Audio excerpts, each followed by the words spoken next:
Hello বন্ধুরা, আমি মৌ। তোমরা সবাই কেমন আছো? আশা করি সবাই খুব খুব ভালো আছো। আর জানো তো, আমিও খুব ভালো আছি। কিন্তু একটু গরমের জন্য সবারই অনেকটা অসুবিধা হচ্ছে। হঠাৎ করে গরমটা অনেকটাই ফেলে দিয়েছে। তো সকাল সকাল আমি চলে এলাম সূর্যি মামাকে নিয়ে তোমাদের সাথে অনেক দিন পর। এবার থেকে চেষ্টা করব রোজ না হলেও সপ্তাহে 2-3টে ব্লগ দেওয়ার চেষ্টা করব। ইচ্ছা তো করে, কিন্তু কি বলো তো, ধরে দেওয়ার মতো কেউ থাকে না, ক্যামেরার একা একাই করতে হয়। তো আমি অনেকটা সকালে উঠেছি, যেহেতু আমি নতুন বছরে একটা চ্যালেঞ্জ নিয়েছি, যেভাবেই হোক নিজেকে চেঞ্জ করব। মানে আমার ওয়েটটা অনেকটাই হয়ে গেছে, সিজারের পর পেটটা অনেকটা চর্বি হয়ে গেছে। তো সেই জন্য ব্যায়ামের জন্য আমি অনেকটা সকাল সকাল উঠি। তো উঠে এখন ব্যায়াম করে, দেখো বাবু আমার সাথে সকাল সকাল উঠে যায়। ব্যায়াম করে মুখ ধুয়ে ব্রাশ করে চলে এসেছি এখন ফ্রেশ হতে। তো ফ্রেশ হয়ে ক্রিম মেখে নিচ্ছি। প্রথমেই মাস্ট এই গরমে সানস্ক্রিন। শীত গ্রীষ্ম বর্ষা যখনই বলো, সূর্য উঠুক না উঠুক, আমাদের সানস্ক্রিন নেওয়াটা দরকার যেহেতু। তো তারপর আমি কাপড়টা যেহেতু ভিজে গিয়েছিলো ঘামে, তো ছেড়ে চলে এলাম নাইটি পরে। আচ্ছা, একটা কথা বলো তো, বাঙালি মেয়েদের কি বলো তো, এই গরমকালে নাইটিটাই বেস্ট আমার মতে বলে। তো এখন দেখো বাবার বেল্টটা পরে চেষ্টা করছে বাবা যে বেল্টটা পরে। তো সকাল সকাল উঠেই বাবু যেহেতু অনেকটা সকালে ওঠে আমার সাথে, তো আমি ওকে সকাল সকাল দিয়ে দিলাম 3টে বিস্কুট আর জল। আর আগে চা দিতাম, কিন্তু ও যেহেতু বাচ্চা, অনেকজন বারণ করেছে যে এখন থেকে চা দেওয়াটা ঠিক না, তো জল বিস্কুটটাই চুপচাপ খেয়ে নেয়, নিজেই খেয়ে নেয়, এখন বড় হয়ে যাচ্ছে আস্তে আস্তে। তো সব কিছু সেরে আমার মেন কাজ থাকে, এই দেখো এই গাছটা সব অনেকজনই চেনো, এটা হচ্ছে সাদা নয়নতারা পাতা। তো এই পাতাটা আমি এখন চিবিয়ে খাবো, কারণ আমার যেহেতু অনেকটাই সুগার আছে, তো সেই জন্য এই পাতাটা আমাকে অনেকজন বলেছিল খাওয়ার জন্য। তো আমি এটা ঘরেই গাছ লাগিয়ে দিয়েছি, তো এটা আমি রোজ খাই। তার সাথে আমি সারা রাত ধরে একটা জিনিস ভিজিয়ে রাখি, সেটা হচ্ছে মেথি।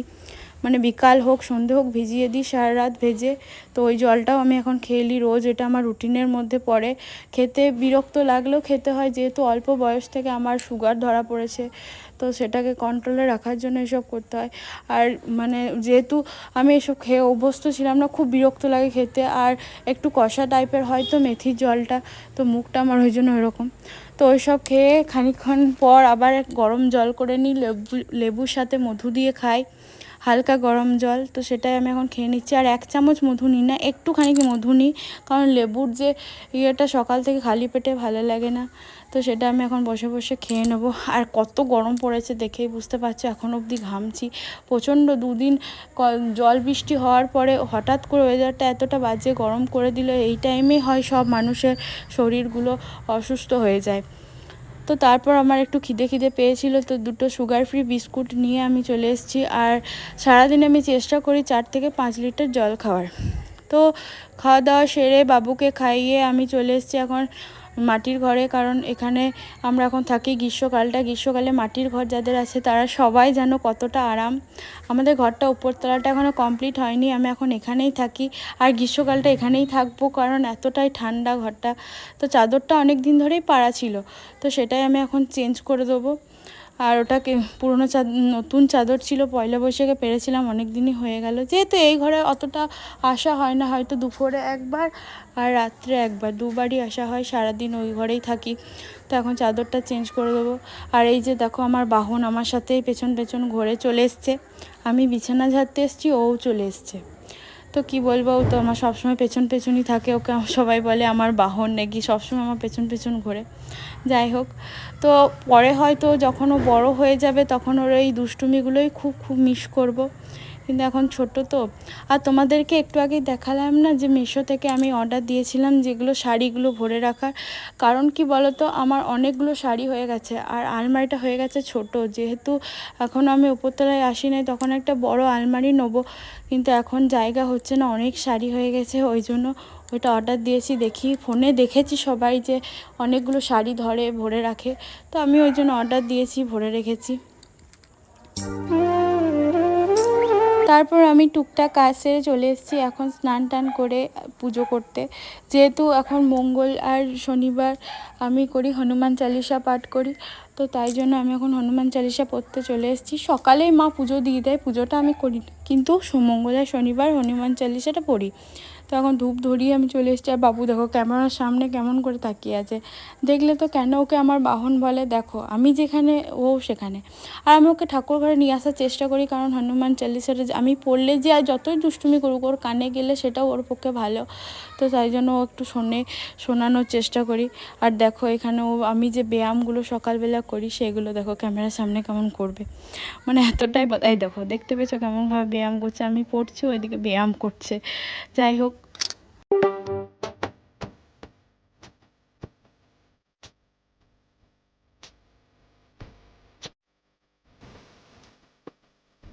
আর এই হনুমান চালিসা পড়ে কি বলতো, নিজের মনের মধ্যে এমন একটা শান্তি কাজ করে যে কি বলবো, নিজেকে বলে বোঝাতে পারবো না কাউকে। এটা না পড়লে সত্যি ভালো লাগে না, এমন একটা অভ্যাস হয়ে গেছে। যেমন আগে সকালবেলা উঠতে পারতাম না, 8টা কম ঘুম থেকে উঠতাম না, কারণ বিরক্ত লাগতো, 8টা কম ঘুম ভাঙতো না। কিন্তু এখন ভোরে উঠছি, ব্যায়াম করছি, বেশ নিজের শরীরটা সারাদিন ফ্রেশ লাগছে।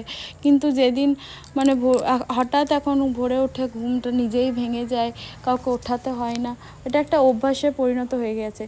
আসলে মানুষ হচ্ছে অভ্যাসের দাস, মানুষ যা অভ্যাস করবে সেটাই হবে, সেই রকম।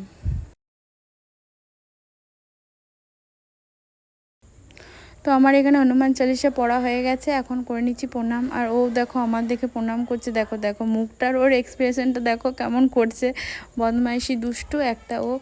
আর আমার যখন থেকে আমি বসেছি ঠাকুর করে, ও প্রসাদ খেতে এত ভালোবাসে, সে যে কোনো প্রসাদ হোক, তো আমি প্রসাদ খাবো করে আমাকে জ্বালিয়ে দিয়েছে। আর শুধু ও একার জন্য প্রসাদ নেয়, ও সবার জন্য প্রসাদ নেয়। তো এখন প্রসাদটা নিয়েও সোজা আর দাঁড়াবে না, চলে আসবে সবাইকে প্রসাদটা দিতে। তো আমারও হয়ে গেছে, তো আমি চান টান করে এখন ওই বাড়িতে ওই ঘরটায় যাব, কারণ বললাম না তোমাদেরকে যে শাড়িগুলো এখন ঠিক করে রাখবো। তো কে কে আমার শাড়ির কালেকশন দেখতে চাও একটু জানাবে, ঠিক আছে?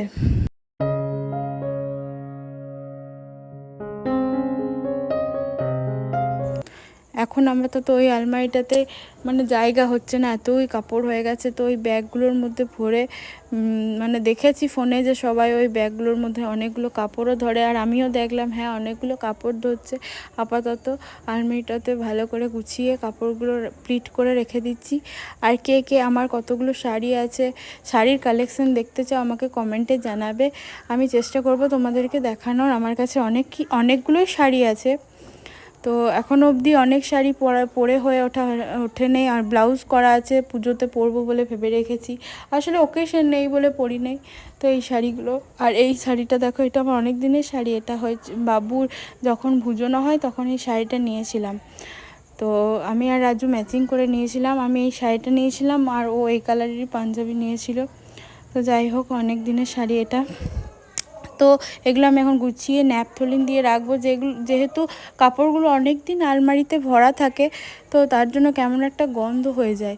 তো তাই জন্য আমি চেষ্টা করি ন্যাপথলিন দিয়ে রাখার। ন্যাপথলিনের গন্ধটা কার কার পছন্দ বলো, আমার তো খুব পছন্দ, মনে হয় কি খেয়ে নেবো, মানে এতটাই পছন্দ।